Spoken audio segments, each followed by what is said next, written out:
Some say we eat to live, but Singaporeans, we live to eat.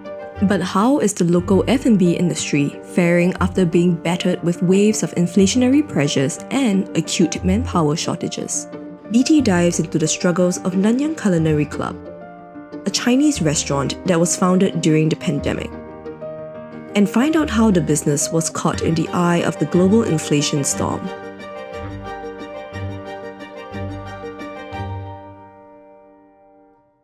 My name is Raye Tan. I'm one of the co-founder of Nanyang Culinary Club. When customers come in, the very first impression that they get, we will want them to have a feel of it's a home-cooked meal.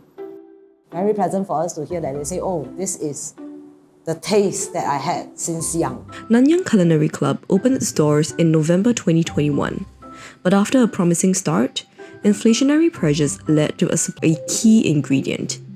In April 2022, Malaysia banned fresh chicken exports, directly affecting the restaurants which used only fresh chicken for their signature dishes. So the ban would mean we are no longer able to sell. It's like McDonald's with no burgers. When the chicken crisis happened, we did try to go for frozen. I think we did like 3 testing, but we cannot accept the quality that comes out of it, even though everything else in the process is exactly the same.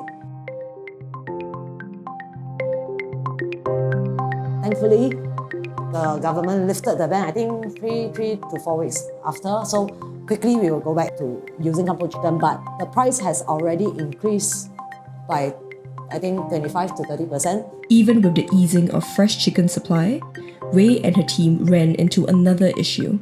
The kampung chicken leg was too small to be served as a main dish. Kampung chicken leg is, pitiful, so tiny. So we sourced around a lot, and then we finally managed to find a supplier that air-flown, very, very costly. That fella take Thai Airways. The percentage is about 20 to 25, and that is before the hike. But the core ingredients were not the only component that spiked the restaurant's operating costs. It's not just the crisis of the chicken. Everything else in the world, inflation is hitting us from all sides. I mean, from petrol to the takeaway boxes to even toilet paper, garbage bag, transport. Overall, I think when we do our budgeting, costs increased by about a good 25 to 35%, but we only increase our prices for like 10 to 15%. At this point of time, we are not even talking about profit. Everybody in the F&B industry, everybody is just doing the same thing. A week at a time, a month at a time, and then we see how it goes. Despite a booming F&B scene which saw a 40.2% raise in total food and beverage sales compared to last year, manpower costs have risen sharply, with employers offering up to 25% more pay to attract and retain staff. Food outlets are shrinking portions to reduce costs, much to the dismay of customers. And in September 2022, prices of food services and non-cooked food saw a 6.9% year-on-year increase. The climate is stacked against F&B industry because it's a daily thing, it's an operational thing. F&B is a very laborious industry. It's the heat, the standing, the physical toll on you. Of course, it's difficult to retain staff. I mean, all the people that are recruiting, they're paying a lot more. Even with that, they are still complaining they're short of manpower. To ease the manpower crunch, Raye cut down operating days to 6 and did not replace staff who left. The team also sourced for cheaper alternatives to cut costs. I think that if you cannot stay relevant, then the landscape of the entire F&B industry will be dominated by the big players. Because small players like us, we come in with very limited funds. We have a dream. But this amount of fund, with all the inflation and everything which are stacked against us, it can't take us for very, very long. We do not have 5 to 10 years.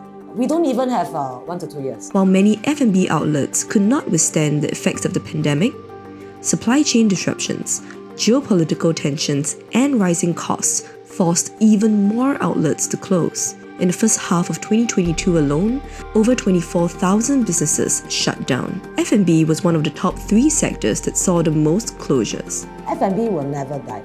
Everybody needs to eat. I don't think it's a matter of demand. I think it's a matter of supply. I think our core value is to never compromise quality. And those people who really appreciate, they will see beyond all these factors and they will still come back. But Raye knows that in order for Nanyang Culinary Club to survive, the business needs to evolve and find new revenue streams. It's not just the food, the service, the quality anymore. It is also getting other interested partners to come in with us. We do have a lot of downtime during the operation hours, sometime between 3 to 6. We are working with a partner to teach our customers how to paint a tingkat. We have some new signed up, so let's see how it goes. Then we will also look at working with people like flea market. Any ideas are open.